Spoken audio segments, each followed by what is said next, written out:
Perfecto. Nada, gracias Laura. Bienvenidos a todos de todos los rincones del mundo casi. Me alegra teneros otra tarde más aquí y vamos a pasar un buen rato charlando sobre Egipto. Ahora lo pensaba mientras veía en el chat y nos saludaban todos los amigos de Argentina, de Chile. Al final nos acaba uniendo esa pasión que tenemos por esta cultura tan maravillosa y nos acabamos juntando pues, en estos espacios ahora virtuales para charlar un rato sobre, pues hoy sobre la vida cotidiana, ¿no? En el Antiguo Egipto, las maneras de vivir que tenían los egipcios. Vamos a ver que en cuanto a los contextos, muchas veces es difícil discernir y saber acercarnos a los detalles. Tenemos un gran patrimonio en Egipto, sobre todo relacionado con los templos, las grandes tumbas, todo el mundo funerario.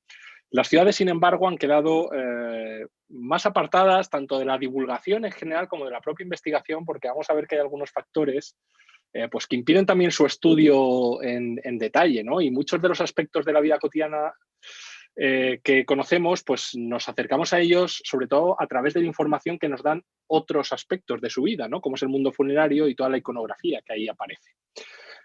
Casi podríamos empezar la conferencia de hoy con esa cita famosa de John Wilson, profesor en los años 60 en el Oriental Institute en Chicago, en el que hablaba de Egipto como una civilización sin ciudades o sin grandes centros urbanos. No le faltaba razón al profesor Wilson, aunque como vamos a ver realmente no era así. Lo que pasa es que este profesor del Oriental Institute hacía referencia con esta frase precisamente a la falta de grandes núcleos urbanos como pasaba en Oriente Próximo, ¿no? Grandes urbes a partir de las cuales se extendía el resto de poblaciones de manera concéntrica casi a esas grandes ciudades. En Egipto vamos a tener una población mucho más dispersa, precisamente por el ámbito geográfico que ocupa, un valle muy estrecho a ambos lados del río Nilo, que va desde la parte nubia en el sur hasta la zona del delta. En todo ese contexto se van a ir repartiendo toda esta serie de poblaciones con algunos centros urbanos de mayor referencia que todos conocemos, como pueden ser Memphis, como puede ser Acrópolis Magna, como puede ser Tebas en determinados puntos de su historia, pero sobre todo con grandes poblaciones, con pequeñas poblaciones dispersas a lo largo del margen cultivable. Lo bueno que tiene la geografía de Egipto es que desde el punto de vista de vivir en ella, pues es una zona tremendamente estable. Siempre me gusta recordar que para la sociedad del mundo antiguo, Egipto era siempre el lugar más seguro al que acudir cuando las cosas iban mal en el resto de lugares, ¿no? Es un sitio que tiene unas cosechas más o menos garantizadas a lo largo del año, un terreno muy fértil y un lugar muy bueno para vivir, ¿no? Y desde ese punto de vista, eso influye decisivamente, digamos, en la dispersión poblacional, y nos faltan quizá esos grandes centros urbanos que tenemos, esas grandes Babilonias, ¿no? Sin embargo, vamos a tener muchísimas ciudades, como vamos a ver a lo largo del día de hoy, y vamos a ver determinados aspectos de su vida cotidiana, ¿no? Debemos pensar en un paisaje como este que vemos aquí, en esa dualidad que siempre tuvo el mundo egipcio de manera simbólica, religiosa y funeraria, pero que realmente estaba anclado a su paisaje, ¿no? Esa lucha entre el desierto y el vergel. Lo ven ustedes en esta foto. Prácticamente pasamos en apenas 5 o 6 metros de esta zona tremendamente fértil al más puro desierto. Así va a ser toda la geografía egipcia hasta la zona del delta, y eso va a marcar decisivamente también la manera de vivir, de desarrollar sus ciudades, de desarrollar sus maneras comerciales. Todo eso lo vamos a ir viendo a lo largo de la clase de hoy. Os comentaba que es difícil la aproximación que hacemos a las ciudades en el Antiguo Egipto por varias razones. Una es porque la mayor parte de ellas se asentaban en la orilla este del río Nilo, y lo que nos ocurre es que han sido tomados todos estos espacios por las ciudades modernas. Lo que veis aquí en esta diapositiva es precisamente la ciudad de Luxor, con su gran templo, uno de los dos que tienen esta orilla este, y toda la ciudad moderna que en realidad está encima de la ciudad antigua y que por lo tanto dificulta totalmente las excavaciones. No podemos excavar en estos contextos. Incluso en el caso de que pudiéramos excavar, pues encontraríamos contextos arqueológicos muy alterados y que no nos aportarían una información muy veraz de lo que allí sucedía, ¿no?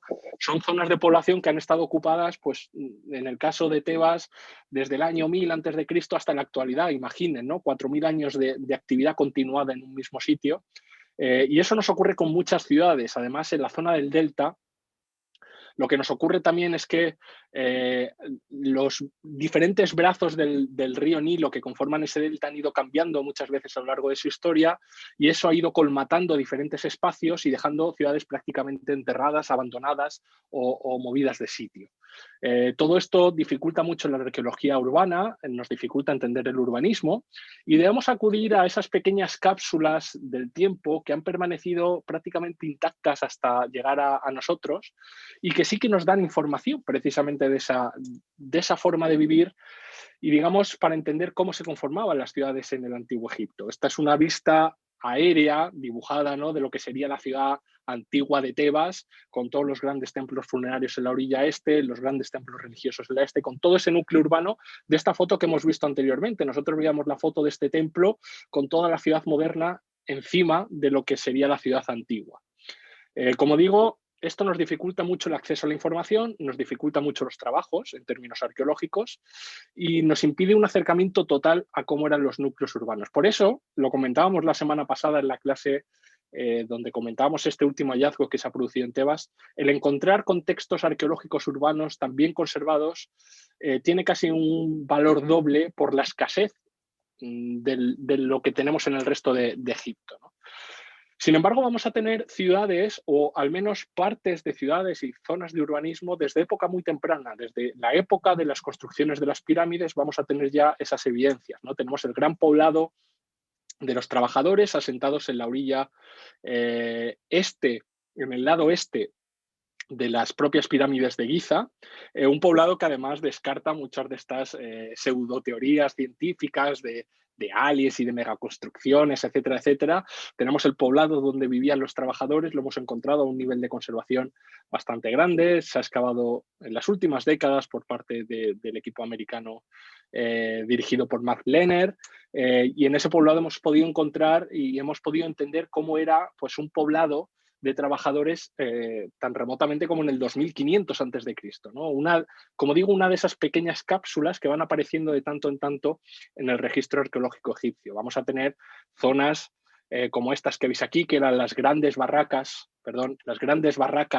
donde se quedaban la mayor parte de los trabajadores, unos trabajadores estacionales que iban rotando en su trabajo en la zona de las pirámides. Vamos a tener una zona de oficinas, digamos, vamos a tener diferentes contextos, vamos a tener casas con diferentes zonas de talleres, panaderías, cervecerías, zonas de producción, de artesanía, ya desde una época muy, muy temprana, ¿no? Esto vamos a hacer un recorrido un poco somero sobre estas partes, pero me interesa que sepáis que ya desde el 2500 a.C. tenemos evidencia arqueológica de zonas urbanas.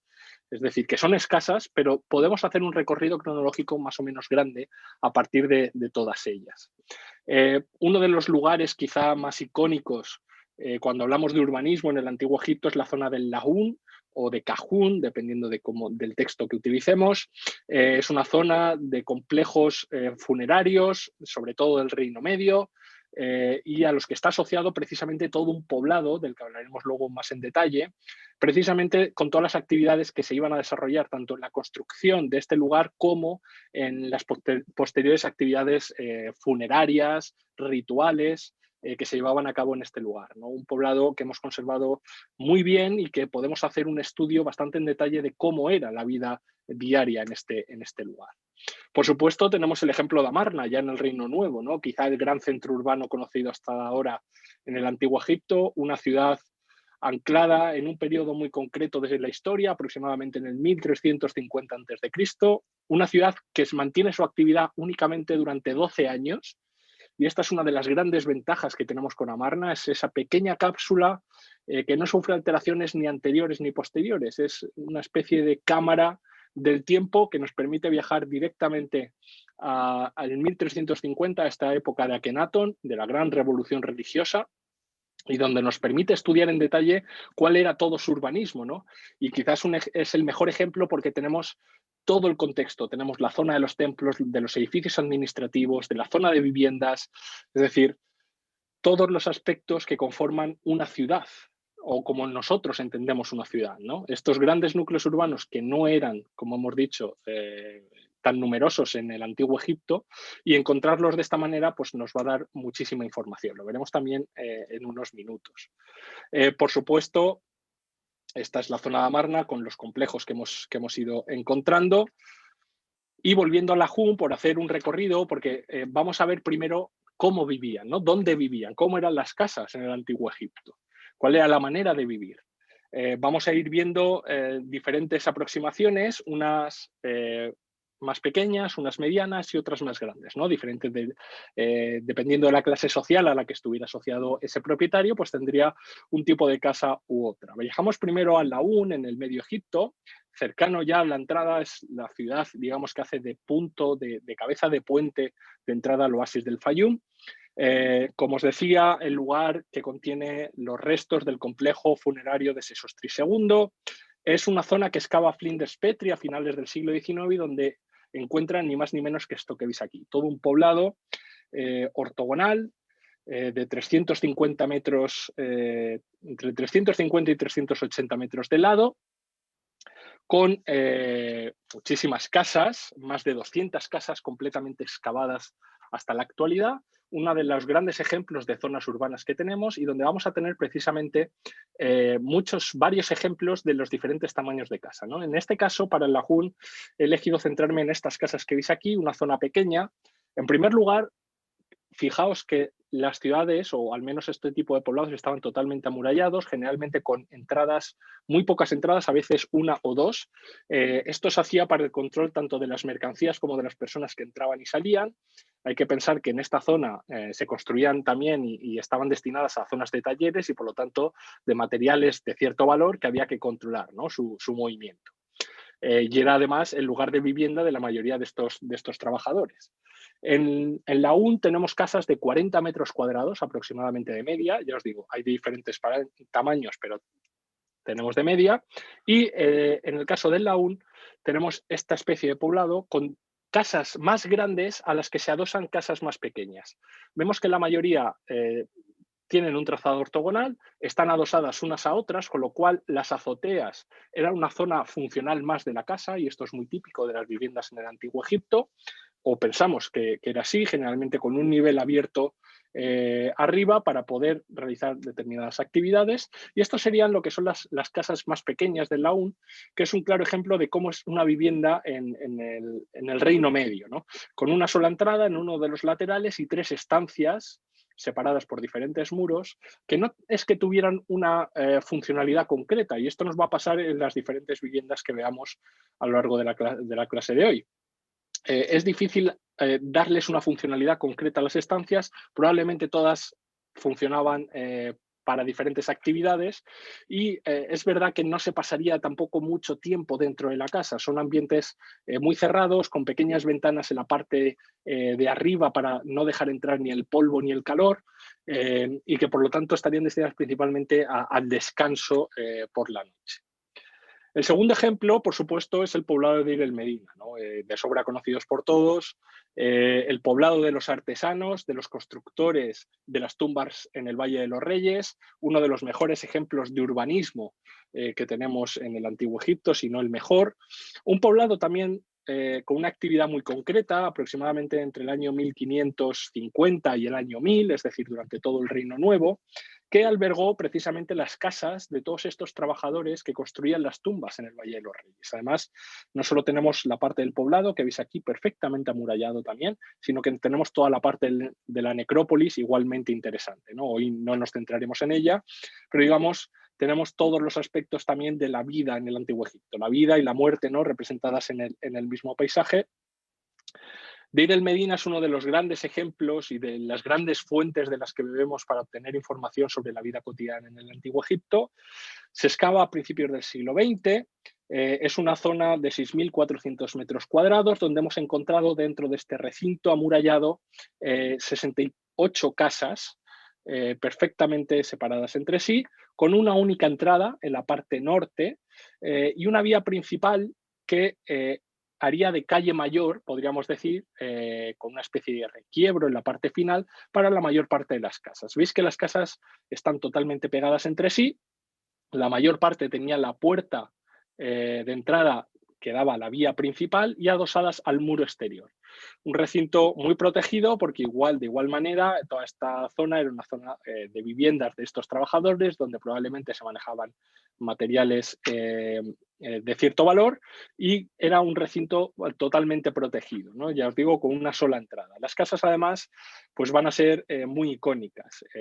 Veis la entrada desde este muro norte con esta calle principal a las que se van abriendo las diferentes viviendas. Como veis, hay un alzado. Las casas estaban construidas con este primer alzado de piedra y posteriormente estarían construidas los muros en adobe. Los muros estarían emplastados por dentro con barro y por fuera emplastados y pintados de color blanco. Las puertas se piensan que eran de color rojo. Debemos imaginar entonces un paisaje muy potente en toda esta área desértica, ese blanco de las casas con el rojo de las puertas. Y nos ofrecen sobre todo lo que es la casa típica, o lo que podríamos denominar la casa más típica de este momento en el Antiguo Egipto. Estamos hablando del Reino Nuevo. Una casa, como veis, lineal, de tipo lineal. Si estuviéramos en Oriente Próximo, tendríamos estancias, una gran estancia central a partir de la cual se abren el resto de estancias. En este caso tenemos la puerta de entrada, con una primera sala que, como veis, baja sobre el nivel del suelo de la calle, es decir, había que bajar una especie de escaleras, y vamos a tener lo que se denominó un lid closet, ¿no? Una especie de cama en altura. Os pongo aquí uno de los ejemplos, realizada con ladrillos de adobe y a la que se accede por una especie de peldaños y cuya funcionalidad no está para nada clara. Se ha pensado que esta primera estancia y en concretamente este lugar estaría dedicado al ámbito femenino. Se argumentó que pudiera servir como zona de parto o de aseo para las mujeres o incluso que estuviera relacionado con altares o con zonas de culto, sobre todo a diosas femeninas. Lo que parece tener sentido es que este lugar está relacionado con el mundo femenino. No sabemos hasta qué punto fueron utilizados como zonas de parto para las propias mujeres de la casa, pero aparecen en la mayoría de casas de Dir el Medina, ¿no? No sabemos hasta qué punto es ritual o funcional, pero aparece. Pasada esa primera estancia, llegaríamos, tras subir unos pocos peldaños, a la estancia principal de la casa, generalmente con una columna de madera en la parte central que sujetaría un techo que estaría a mayor altura que el resto. Podemos pensar que tanto la primera como la segunda vivienda tuvieran algún tipo de ventanas o en la parte superior o en los muros laterales en la parte de arriba y de igual manera pensados para que no entrara el polvo ni el calor en la casa. Pensad que son recintos muy cerrados realmente, ¿no? Y que eso las protegía tanto de la suciedad como del calor abrasador que hace en Egipto, sobre todo en verano. En esta segunda casa, en esta segunda habitación, que se ha denominado como salón, tendríamos una plataforma, probablemente para alguna especie de diván, era una zona de descanso, no sabemos si funcionaría como zona de comida, de dormitorio, porque como digo, en general todas estas estancias no se pueden asociar a una funcionalidad concreta. Es probable que sirvieran para diferentes usos. De hecho, la tercera sala, que nuevamente sube otro pequeño peldaño, entonces veis que va subiendo en altura, no sabemos realmente su funcionalidad. Tradicionalmente lo vais a ver en muchos de los dibujos clásicos que aparece como la habitación principal, pero realmente no debemos pensar que es así porque tiene una salida directamente a un patio. Además, debajo de esa tercera sala habría una especie de mini cuevecita subterránea destinada al almacenaje y la conservación de los productos cotidianos de uso. En la parte final tendríamos una especie de patio, probablemente una especie de porche, tendría algún tipo de techado vegetal, donde estaría la zona de cocina. Esta sí que sabemos su funcionalidad porque se han encontrado los restos de horno y zonas de hogares para cocinar. Además, tendríamos al final otra especie de covachuela, también destinada al almacenaje de las materias primas. Lo interesante de este tipo de viviendas es que, es como decía, la parte de arriba, y al estar todas juntas entre ellas, es probable que se utilizara. Y de hecho tenemos restos y evidencia de escaleras para acceder a la parte superior. En algunas de las reconstrucciones se ha argumentado que pudiera tener un uso incluso para dormir en la época de verano, para dormir al fresco, que tuviera algún tipo de techado vegetal también instalado en la parte de arriba y que se le diera algún tipo de uso cotidiano. Hay que pensar que en estos recintos, en pleno verano, pues seguramente haría bastante calor y por las noches el mejor lugar para estar sería en esa parte de arriba. Además, como os decía, en Deir el Medina pues ha aparecido gran parte de tanto del ajuar funerario, que en realidad es ajuar de la vida cotidiana. El ajuar que os estoy mostrando ahora es de la tumba 8, que pertenecía a Ka, una de las personas importantes del poblado, y que la encontramos intacta con todo su ajuar, ¿no? Esto nos da una información tremendamente valiosa de la vida cotidiana. Teníamos cofres de almacenaje, teníamos sus varas, su cama.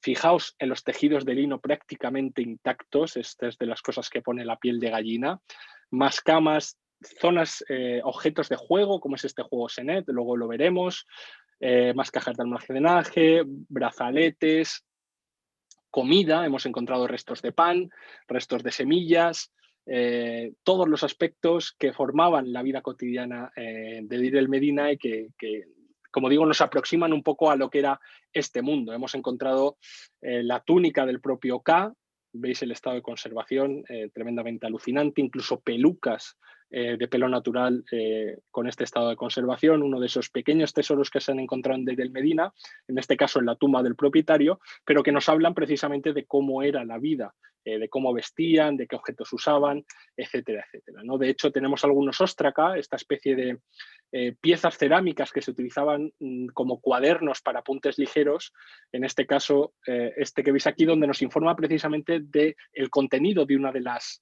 casas, ¿no? Diferentes sacos de materias primas, tenemos sacos de natrón, perdón, sacos de natrón, las diferentes zonas de mobiliario, un poco lo que era el ajuar básico de una casa de Dir el Medina en este momento, ¿no? Esto es interesante porque podemos comparar también con los registros arqueológicos que nos han quedado y ver qué es lo que nos falta por encontrar o qué es lo que hemos encontrado ya. En la zona norte de Amarna, viajando un poquito al norte, vamos a encontrar los mejores ejemplos quizá de lo que eran las grandes villas. Es decir, hemos visto las casas pequeñas en Laún, las casas medianas típicas en Dir el Medina, y nos vamos a Marna para ver cómo eran las casas de los altos oficiales. Siempre hubo estamentos y diferentes estatus sociales dentro del Antiguo Egipto y evidentemente tenían diferentes casas y diferentes viviendas. En la zona norte de Amarna vamos a encontrar toda una zona de grandes villas destinadas principalmente a las viviendas de los altos oficiales durante este periodo, destinados en la corte de Amarna, ¿no? De estas villas, de las que hemos podido reconstruir pues varias centenas de ellas, encontramos algunos ejemplos muy intactos y de los que podemos reconstruir bastante cómo era el trazado original de la casa. Esta que veis aquí es la casa de Hatiai, jefe de las construcciones, una especie de ministro de obra pública durante el reinado de Akenatón, en la época de Amarna. Estamos hablando del 1350 a.C. y donde encontramos su casa, cómo era el trazado original, ¿no? Tenemos una entrada igualmente totalmente perimetrada, veis que lo de los muros lo llevaban bastante bien. Una entrada con unas escaleras a una especie de doble porche, a veces totalmente abierto al exterior, otras no tanto, en el caso de Hatiai no tanto. La entrada a un vestíbulo con una logia, un recibidor con dos columnas. Las columnas siempre fueron un punto de reconocimiento social, un punto de prestigio. Cuantas más columnas tenía una casa, más rica era, por así decirlo. Y después de este vestíbulo tenemos ahora sí un espacio central con una sola columna y varios pilares en los extremos, que darían lugar a una distribución de diferentes habitaciones. Por un lado, las zonas más privadas de la casa, con las habitaciones, una habitación principal con un lugar para la cama, que en realidad era una especie de altillo, una especie de peana donde se le colocaría la cama en una zona alta, un segundo salón probablemente destinado a las mujeres, y luego todo un espacio abierto destinado precisamente a la zona de jardín, con algún pequeño estanque en muchos casos, y una zona de capilla para los cultos religiosos. Sabéis que en Amarna el culto solar fue el culto principal que se desarrolló en la ciudad, y la mayor parte de las villas tenían esa especie de capilla privada para el propietario, además con acceso independiente desde la propia calle. Aquí veis la reconstrucción 3D de estas villas, Y así era como vivían los altos oficiales. Adosada a esta villa tendría toda una serie de lugares de almacenaje y la cocina en el exterior con los diferentes hornos. Lo interesante es que estas villas casi hacían como elementos de redistribución. Muchas veces encontramos estas villas y casas pequeñas, como aparecían también en la UN, adosadas directamente a esta zona central, ¿no? Digamos, pequeños núcleos distribuidos a lo largo de la ciudad con una villa central y casas alrededor. Evidentemente, la zona del urbanismo, hemos visto las casas, pero habría puntos intermedios, habría zonas sin construir, zonas de almacenaje, calles, etcétera. Quizá no nos tengamos que ir tan lejos para entender qué es lo que está sucediendo o cómo era el aspecto de estos lugares. Esto que veis aquí a la derecha es una foto actual, concretamente de la ciudad de Luxor, de la zona oeste, donde es una zona, digamos, menos desarrollada en lo urbano y que mantiene mucha de la estructura, y veis que prácticamente si viajáramos al 1500 a.C., definiría muy poquito de esta imagen que tenemos aquí, con grandes espacios, casas a medio hacer, el uso de las azoteas todavía en la época actual en Egipto es muy usual, grandes espacios de almacenaje, las calles de tierra, es decir, todos unos contextos. Fijaos aquí la zona de establos para animales, un paisaje que no hace falta reconstruir en 3D, como vemos aquí, porque viajando a determinadas partes del Egipto actual, pues tenemos unos acercamientos tremendamente contemporáneos, ¿no? a cómo eran los espacios urbanos dentro del antiguo Egipto. Por supuesto, debemos entender que todo esto, toda esta población debía ser alimentada y debía ser de alguna manera provista de diferentes materias primas para llevar a cabo su vida cotidiana.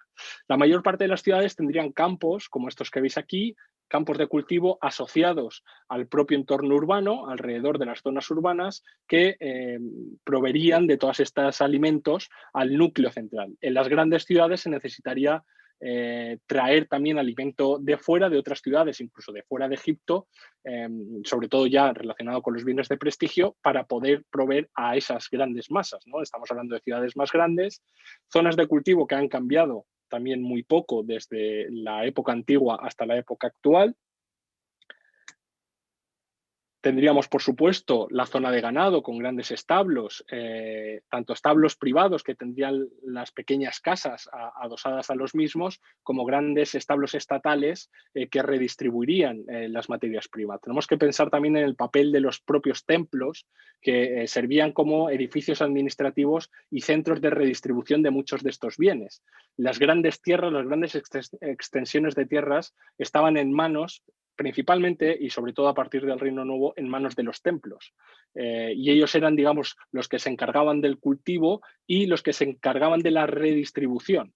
Gracias a las maquetas, pues podemos reconstruir muchas de las actividades cotidianas. Aquí vemos matando a una vaca, de cómo serían, por ejemplo, esta es la representación de una carnicería del antiguo Egipto, probablemente en medio de la calle o en pequeños puestos vegetales o con materias perennes, caducas, perdón, destinados a proveer de esos alimentos, y también, por supuesto, todo el mercado internacional y ese intercambio de productos que habría tanto con la zona de Nubia como con la zona del Levante Mediterráneo, de donde provendrían sobre todo materias primas que no se encontraban en Egipto.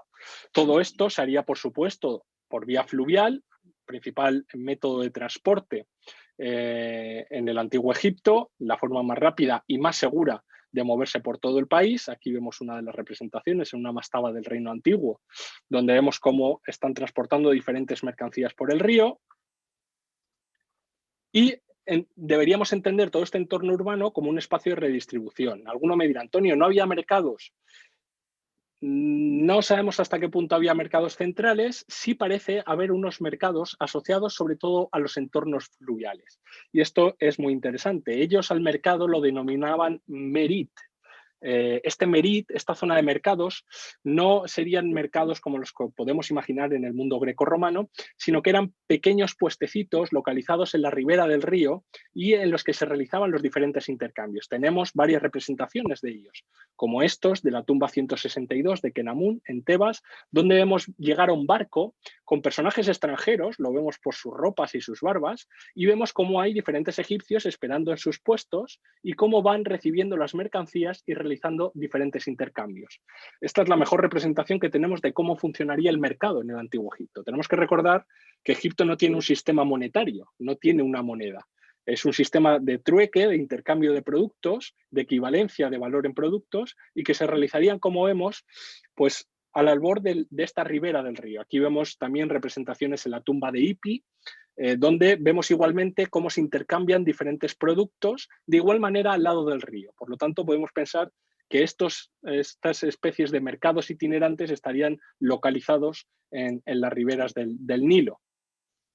Por supuesto, habría toda una labor en cuanto a trabajo, sobre todo asociado a los entornos urbanos dedicados a trabajos más especializados. Tenemos que hablar de artesanos, de arquitectos, de escribas.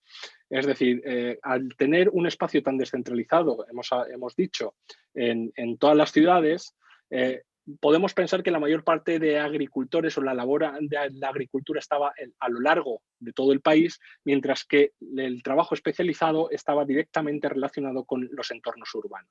Aquí es donde vamos a entrar en este tipo de clases sociales de diferentes métodos de producción, no métodos artísticos simplemente, sino métodos de producción también, como es el de la cerveza. Aquí, en esta maqueta, lo vemos en pleno proceso de fermentación y de creación de estas maquetas, que prácticamente, si lo pensáis, son como fotografías de la antigüedad.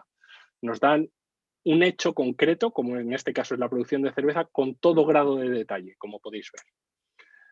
Tendríamos, por supuesto, telares, sobre todo relacionado con el trabajo femenino. La mujer trabajaba en el Antiguo Egipto, por supuesto, y lo hacía principalmente relacionado con el tema de los telares, aunque aparecen también mujeres en muchos otros trabajos. Por supuesto, habría mano de obra que haría trabajos más forzosos, ¿no? Sobre todo relacionados con las canteras o con las grandes construcciones. De ello tenemos pruebas en cementerios de Amarna, donde hemos encontrado sobre todo a un grupo de jóvenes anclados en una edad muy concreta, entre los 7 y los 25 años, que probablemente estarían relacionados con trabajos duros y de los cuales tenemos evidencias gracias a los estudios antropológicos de este tipo de cementerios. En Amarna hemos encontrado un cementerio, varios cementerios de hecho, relacionado con este tipo de clases sociales que son muy poco comunes en el ámbito funerario egipcio, y gracias a ello podemos reproducir también cómo eran estos trabajos. Tenemos casos evidentes de malnutrición en la mayor parte de la sociedad. Tenemos una población cuyos hombres medían aproximadamente 1,63 y las mujeres medían 1,53, como os digo, con grandes enfermedades relacionadas con los huesos, con artritis, con los dientes. Un personaje que pasara los 50 años era ya terriblemente anciano en época antigua. La edad de muerte, sobre todo en clases populares, era muy joven y que por lo tanto debemos pensar en toda una serie de trabajos más especializados y menos especializados. Tenemos alimento, tenemos trabajo, nos falta el agua, es otro de estos elementos vitales. Y uno pensará, Antonio, en el Nilo será por agua.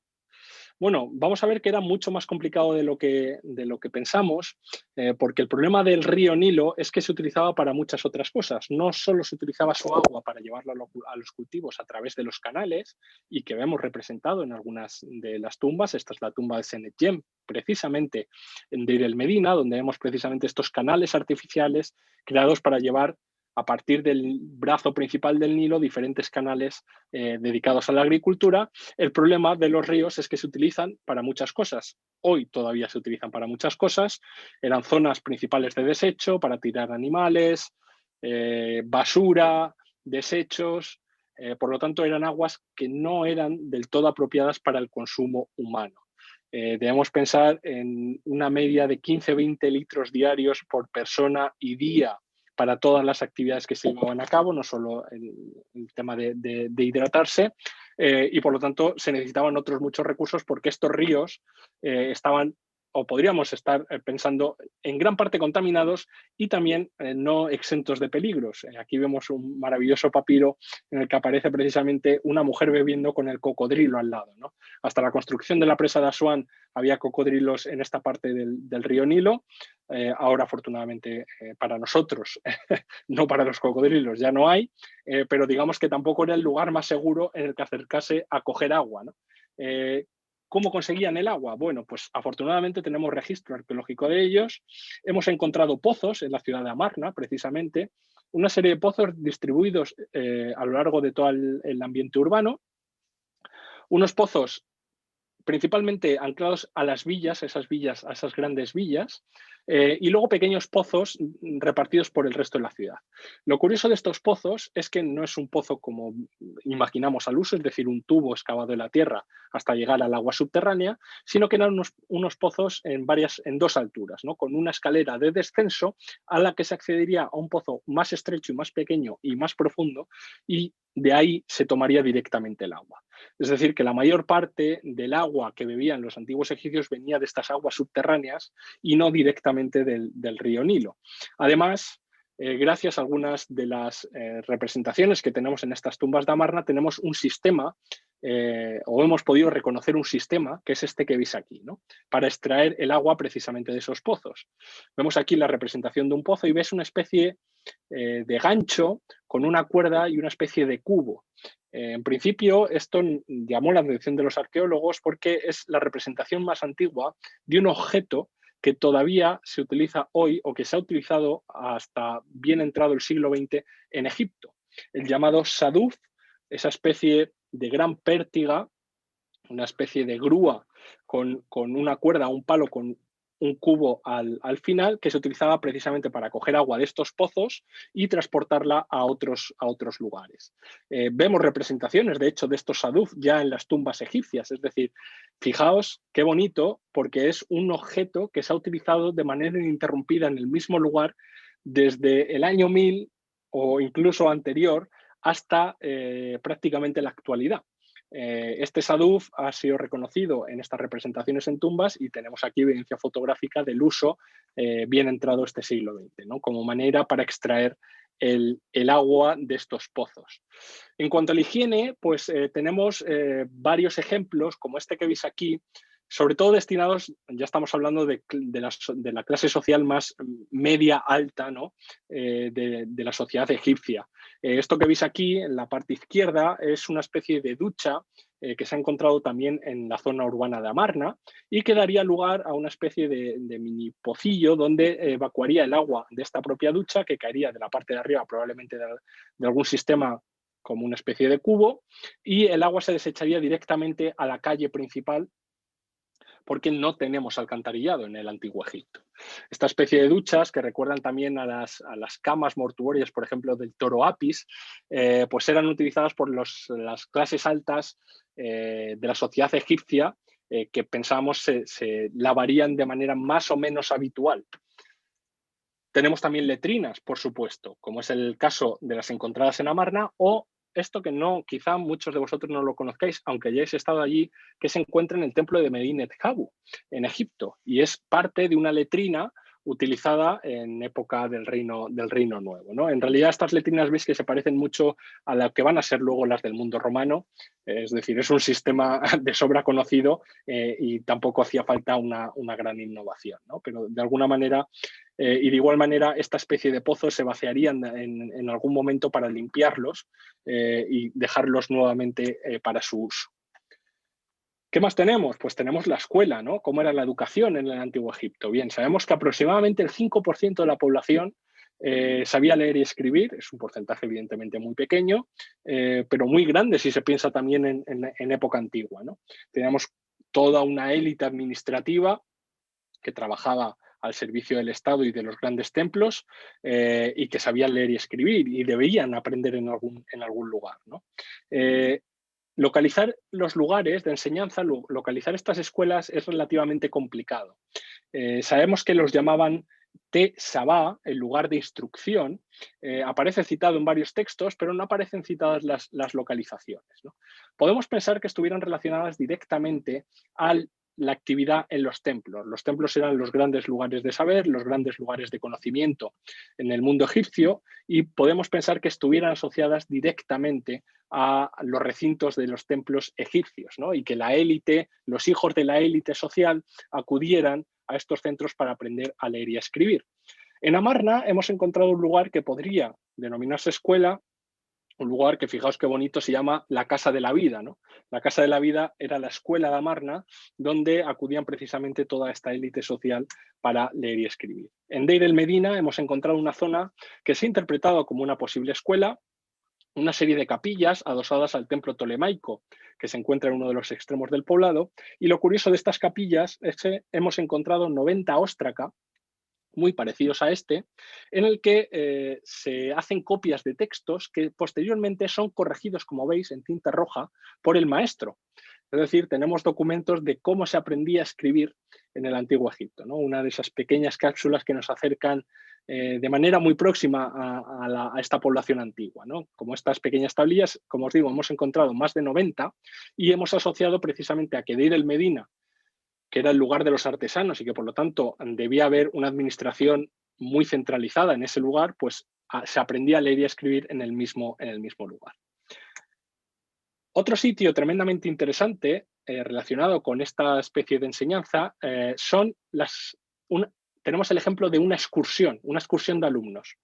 En Asiut, en el Medio Egipto, se ha encontrado una tumba, que es esta que veis aquí, la tumba 13.1, donde hemos encontrado una serie de grafitis, hasta 140 grafitis realizados en las paredes de la propia tumba. Estos grafitis están directamente relacionados con textos muy pequeños y son textos que, gracias a otros paralelos, sabemos que se utilizaban en el proceso de aprendizaje. Por lo tanto, podemos suponer, y así lo han expresado los investigadores de esta tumba, que grupos de alumnos acudían a esta tumba a leer los textos que había y a hacer copias de lo que iban practicando. Y los vemos, de hecho, en estos grafitis, ¿no? Una especie de prácticas que acudirían a diferentes lugares de Egipto, prácticamente como excursiones escolares, destinadas precisamente a poner en práctica lo que habían aprendido en esos lugares de encuentro, ¿no? Como digo, una educación que llegaba al 5% de la población y que permitió en gran medida el desarrollo del Estado egipcio a su máximo nivel. Y vamos a terminar con el ocio, porque efectivamente también se divertían. No todo iba a ser la construcción de pirámides, también tenían sus ratos de ocio, aunque tenían un ocio, vamos a ver, muy particular. En Egipto no tenemos grandes centros de ocio como puede ser el mundo griego o el mundo romano. No tenemos teatros, no tenemos foros, no tenemos grandes plazas públicas. Es decir, debemos pensar que la mayor parte del ocio se llevaba a cabo en el ámbito privado o semiprivado. Las clases más altas, por supuesto, uno de los ocios principales sería la caza y la pesca, de la que vemos representaciones muy abundantes en todas las tumbas egipcias. Por supuesto, los juegos de mesa como este Senet, un juego, como veis, con un tablero de casillas cuadradas que se utilizarían diferentes piezas. No hemos llegado a entender cómo se desarrollaba el juego, no sabemos cómo se jugaba todavía al Senet, pero era un juego muy utilizado. Tenemos bastantes ejemplos arqueológicos, restos arqueológicos del juego, y debía ser pues, uno de los juegos más populares. Como digo, todo en el ámbito privado, no tenemos grandes zonas públicas de divertimento. En las tumbas de Beni Hasan hemos visto, en cuanto a elementos deportivos, podríamos decir, evidentemente no tenemos ningún tipo de organización social deportiva ni nada que se le parezca, pero en estas tumbas de Beni Hasan sí que tenemos representaciones de una especie de lucha grecorromana, veis aquí en diferentes posturas, que podemos pensar que se practicaría probablemente entre la élite egipcia en algún momento, incluso una especie de hockey con varios sticks y una especie de pelota que podría funcionar también como algún juego, probablemente como ocurre ahora en el mundo egipcio, en los propios solares, entre casas, pues se llevarían a cabo todo este tipo de juegos, es decir, no habría grandes entornos, sino en diferentes espacios abiertos del mundo urbano. Lo que es probable es que las grandes festividades, y así lo sabemos, fueran los propios festivales religiosos, donde sabemos que se consumía tanto bebidas alcohólicas como opiáceos para llegar a estados alterados de conciencia. La música y el baile aparecen constantemente representados en el arte egipcio y debemos suponer que era un elemento de diversión cotidiano dentro de esta sociedad. Lo que no tenemos, por ejemplo, en comparación con otras sociedades del mundo antiguo, son burdeles ni tabernas. No tenemos constancia arqueológica de ellas. Eso no significa que no existieran, sobre todo en temas de los burdeles. Es probable que no existieran grandes casas de prostitución, pero que sí existiera la profesión como tal, sobre todo para las clases más altas. La diversión, como digo, estaría asociada principalmente a los elementos religiosos, fiestas públicas durante los grandes festivales, y durante festivales de menor importancia estarían destinadas al ámbito privado, las casas o las tumbas del propio difunto. En definitiva, un mundo, como veis, muy complejo, del que vamos sabiendo cada vez más información, cuyo registro arqueológico va creciendo con el paso de los años. El interés también de los investigadores se ha ido centrando en estos aspectos que conocemos menos, pero que, como veis, son tremendamente interesantes, ¿no? Porque al final es lo que nos aproxima directamente a esta sociedad y lo que nos permite conocerla mejor, más allá de los grandes templos y grandes tumbas que todos conocemos. Antes de terminar, dejadme que os haga un pelín de publicidad, porque esta serie de introducción a la manera de vivir en el Antiguo Egipto es precisamente eso, una introducción para un curso que empieza la semana que viene y en el que vamos a visitar las principales ciudades del Antiguo Egipto en un recorrido cronológico desde la época predinástica hasta llegar a la magnífica Alejandría helenística, donde recorreremos los grandes centros urbanos y veremos en detalle cómo eran estas ciudades, cómo se organizaban y qué actividades se llevaban allí a cabo. Con esto terminamos la conferencia y abrimos ahora también el turno de preguntas para todo lo que queráis y todo lo que sepa. Muchas gracias, Antonio. Ha sido muy interesante, no tenía ninguna duda. Y ahora esperamos que los participantes que se han conectado, si lo deseáis, podéis empezar a hacer algunas preguntas. Mejor si las escribís en el chat, porque ya sabéis que somos muchos, pero si además queréis que os veamos las caritas, podéis encender las cámaras y los micrófonos. Así nos vemos todos. A ver, tenemos una de Sergio. ¿La ves, Antonio? Sí. ¿Algún ejemplo de ciudad o construcción habitable del reino antiguo, o al ser todo de adobe no queda nada muy complicado descubrir la antigua Memphis? Imagino que en el curso lo veremos. En el curso lo veremos, así que tampoco os adelanto nada, el que esté interesado que se apunte al curso. Pero en el reino antiguo tenemos, precisamente, hemos hablado al inicio de la conferencia, de ese poblado de los trabajadores al lado de las pirámides de Giza, que quizá es el mejor ejemplo que tenemos del reino antiguo de urbanismo, ¿no? Y que además es muy interesante, lo veremos también en el curso, porque es un urbanismo muy completo. Tenemos casas de altos oficiales, casas de administrativas, casas de los trabajadores más bajos, zonas de almacenaje, zonas de producción. Sí que tenemos. El adobe, sin embargo, aguanta mucho mejor. El problema de la piedra es que ha sido expoliada en muchos de los casos. La mayor parte de las ciudades en el Antiguo Egipto se construían en adobe, y por eso lo que se ha conservado precisamente es el adobe. Veremos también en el curso en detalle todos estos yacimientos, pero en el reino antiguo quizás nos debemos centrar en ese poblado de los trabajadores en Giza.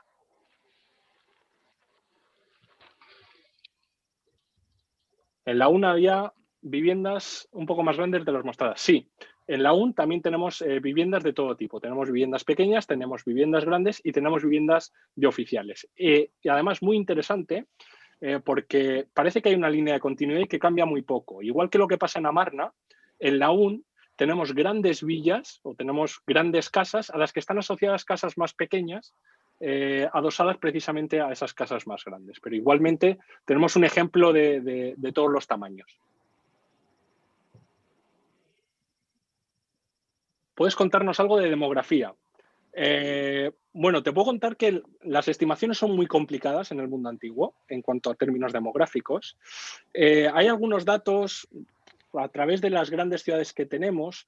Se piensa que quizá en Tebas, en el máximo esplendor de Tebas, pues fueran ciudades de más de 100.000 habitantes, y una población total en Egipto, en pleno Reino Nuevo, de entre 3 y 5 millones de personas en todo el país. Pero como digo, son estimaciones que son difíciles de comprobar y no te puedo dar datos concretos. sobre todo también porque no tenemos contextos urbanos desarrollados. En Amarna, por ejemplo, que sí que tenemos una ciudad más o menos al completo, se ha estimado una población aproximada entre 30 y 50.000 habitantes en la ciudad. Es decir, una ciudad de un tamaño ya bastante considerable para el mundo antiguo. Pero muchas veces son difíciles estas consideraciones si no tenemos todo el entorno urbano. En Deir el Medina, por ejemplo, tenemos una población de 120 familias, una cosa así, en ese entorno. A ver, la pregunta de María la voy a contestar yo. ¿Estas conferencias pueden quedar grabadas? Bueno, la verdad es que las estamos grabando, en algún momento las vamos a emitir, las vamos a dejar de libre acceso, pero todavía no sabemos bien cómo lo vamos a hacer. Entonces, sí podéis estar seguros de que os informaremos a todos para avisaros dónde, cuándo y cómo. ¿Vale? Ya puedes seguir, Antonio. Sí, pregunta Romina, ¿se ve a personas sin casas que vivieran en la calle? Pues claro, imagino que sí, como en cualquier sociedad, desde que el mundo es mundo, ¿no? El problema es que de esa gente no nos ha quedado un registro arqueológico que podamos comprobar, pero debemos suponer que sí, evidentemente. La pregunta de Lidia, ¿hay en los poblados constancia de centros sanitarios? No centros sanitarios como tal.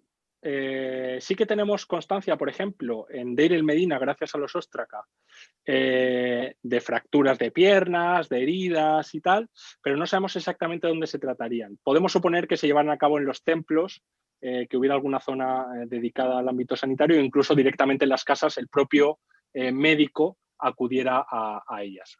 Quizá los templos sean los centros donde debemos acudir, pero no tenemos un centro como tal.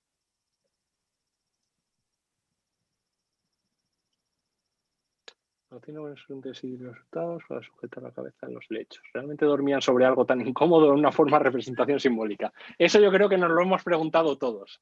Lo que es curioso de los reposacabezas, que es así como se llaman, es que en algunas tribus africanas actuales todavía utilizan ese tipo de elementos y los utilizan. O sea que debe ser incómodo, pero a todo se debe acostumbrar uno. Son elementos que a nosotros nos llaman mucho la atención, pero que, como digo, en algunos sitios de África todavía se ven utilizándolos también, y que se utilizan también muchas veces a forma de banqueta.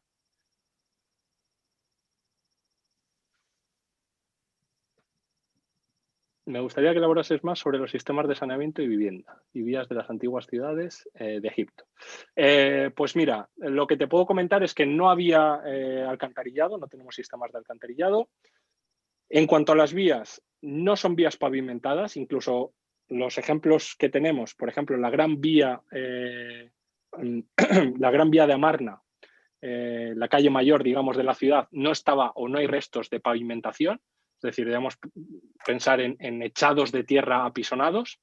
¿Y qué más me preguntas? Las vías antiguas ciudades, como digo, todo terrenos de tierra, salvo las grandes vías procesionales de ámbito religioso, en las conexiones entre templos, etcétera. El resto, pues en realidad un poco lo que pasa en los pueblos todavía en Egipto. Es decir, caminos de tierra sin alcantarillado, ahora ya alcantarillado sí, pero alcantarillado de aquella manera, también os digo.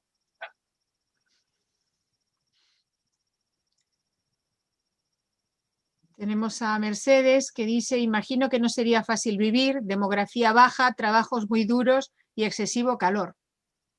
Efectivamente, y aun siendo muy duro vivir, probablemente era uno de los mejores lugares del mundo antiguo para vivir. O sea que habría que considerarlo casi como una especie de suerte, pero en cualquier caso sí, la tasa de mortalidad es muy alta. En los cementerios de Amarna, ya os digo, hemos encontrado, pues encontramos, por ejemplo, evidencias de artritis reumatoide en niños de 6-8 años, es decir, que estaban realizando trabajos forzosos ya con esas edades. Evidentemente, es difícil aproximarnos a ese grupo poblacional porque no ha quedado gran registro arqueológico de ellos. Claro, nosotros tenemos a los grandes reyes, a los grandes oficiales, que probablemente tenían una vida mucho más acomodada, pero el gran núcleo poblacional pues llevaba vidas y morían pues con menos de 25 años en su mayoría. A Nilseba Difusa le voy a contestar yo.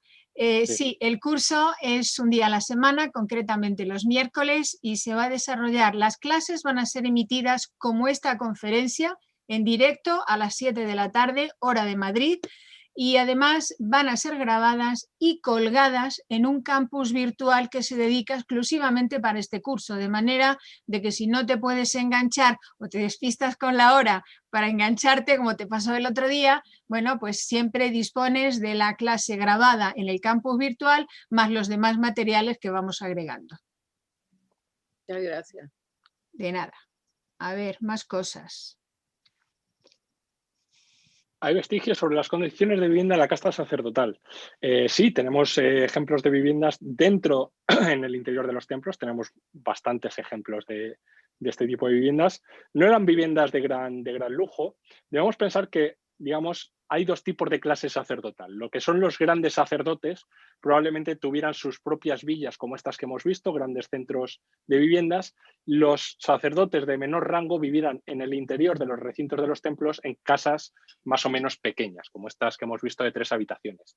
Tenemos ejemplo en Ábidos, tenemos ejemplo en Tebas, tenemos ejemplos en el norte, casas en general muy pequeñas, y al final, más que sacerdote o no, era qué rango de sacerdote eras dentro de ese estamento.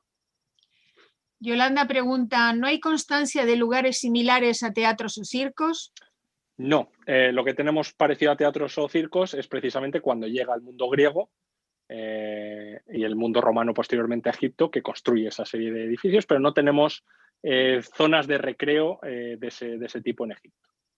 El teatro, si pensamos en una especie de performance teatralizada, aunque no sea una obra al uso, debemos pensar más en los festivales. Es decir, cuando estudiamos, por ejemplo, el Festival de Osiris en Ábidos, se llevaba a cabo una recreación teatral de cómo había sido la muerte de Osiris, de cómo resucitaba, de cómo habían sido los acontecimientos mitológicos, una recreación, y eso podemos suponer que fuera el máximo entretenimiento, ¿no? Pero no tenemos un lugar específico donde realizarlo. Jennifer pregunta, bueno, yo ya le he respondido casi antes a la pregunta. Los cursos serán a esta misma hora, a las 7 de la tarde, hora de Madrid, en España, pero ya sabes que, como he dicho antes, que se van a grabar y se van a colgar. A ver. Katia, sí, no te piden preocupes, información. lo haremos. María Pilar, tengo entendido que existían los pabellones de nacimiento para dar a luz por representaciones pictóricas. ¿No hay restos arqueológicos? Que yo conozca, no tenemos unos restos arqueológicos como tal. Sí que tenemos esa especie de... Claro, hay que pensar varias cosas. Esos centros, digamos, para dar a luz, estarían probablemente reservados a la familia real y a, digamos, los altos oficiales. Estarían en zonas de palacio, probablemente cerca del harén del propio palacio, porque nosotros entendemos el harén ahora de otra manera. El harén que nosotros entendemos es el del mundo otomano, relacionado con las concubinas, las mujeres del pachá, etcétera, etcétera. El harén en el antiguo Egipto era el lugar, la zona de palacio destinado a las mujeres. Es probable que en esa zona del harén hubiera una zona destinada a un paritorio o algún tipo de esa estancia, pero no digamos, no tenemos un contexto arqueológico evidente. Casi lo más evidente que tenemos es esa zona de Deir el Medina, esa especie de camas de altillo, que tampoco sabemos a ciencia cierta si se utilizaban como tal. A ver, a Joana la voy a contestar yo. Dice que la página se demora en abrir. Bueno, vamos a ver. Al principio la página nuestra era un poco lenta.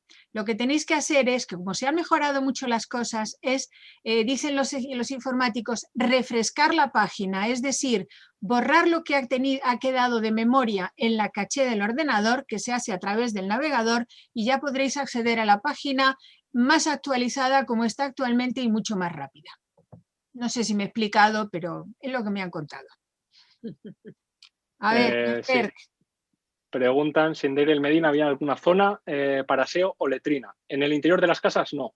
Debemos pensar que salían al medio campo. No tenemos constancia en el interior de las casas de letrinas ni de zonas de aseo. Y preguntaba también, a ver qué se me ha escapado. Las paredes de las casas están decoradas. En grandes palacios y grandes villas sí. en pequeñas casas algún tipo de pintura, probablemente blanca en el interior para ganar algo de luz y, digamos, de limpieza interior, pero no grandes decoraciones como tal. Las grandes decoraciones sí las encontramos en los palacios y en grandes villas. Ahí sí que encontramos grandes murales decorados. Lo veremos en el curso también, por ejemplo, cuando hablemos de Amarna.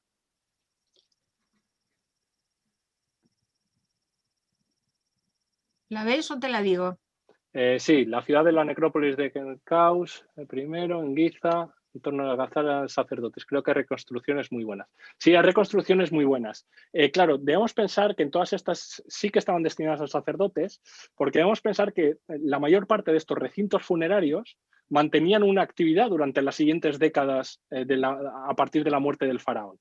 Y había, digamos, pequeñas poblaciones, sacerdotes o gente que se encargaría de la limpieza del lugar, del mantenimiento de todo este sitio, que vivía anexo a estas zonas.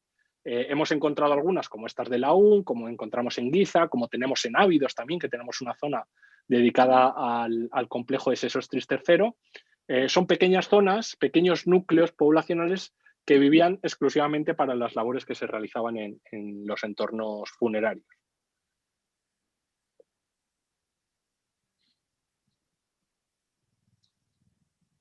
Mercedes, ¿la ves?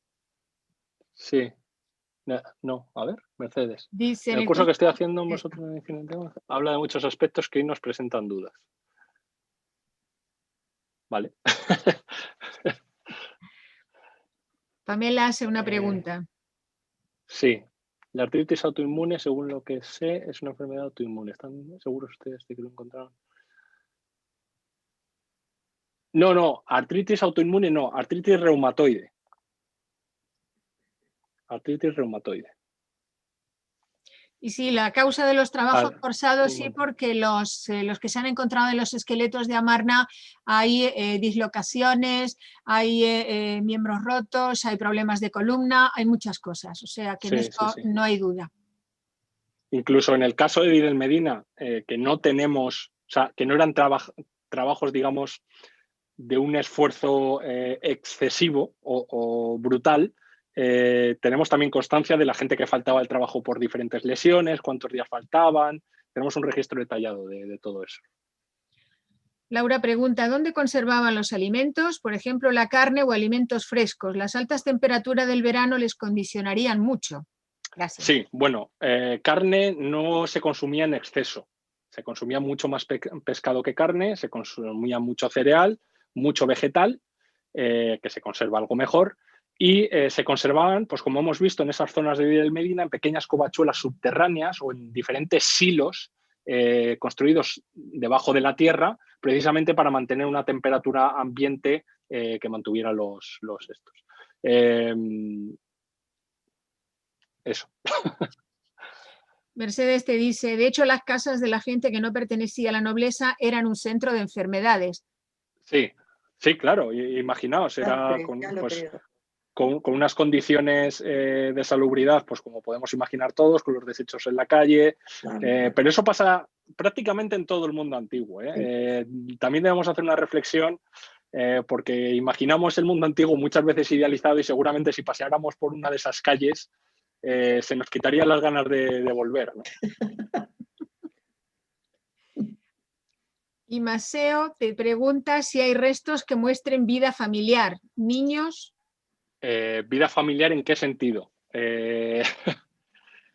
Bueno, los niños hay que pensar que en clases más bajas, en cuanto pudieran agarrar una azada, se iban a trabajar, como ha pasado en general en todas las sociedades hasta época muy, muy reciente.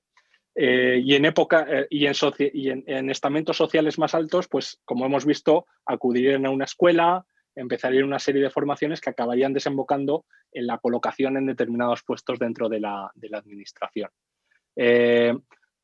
Vida familiar, por ejemplo, tenemos muy claro en las representaciones de Amarna, del propio Akenatón, con las niñas, etcétera, etcétera.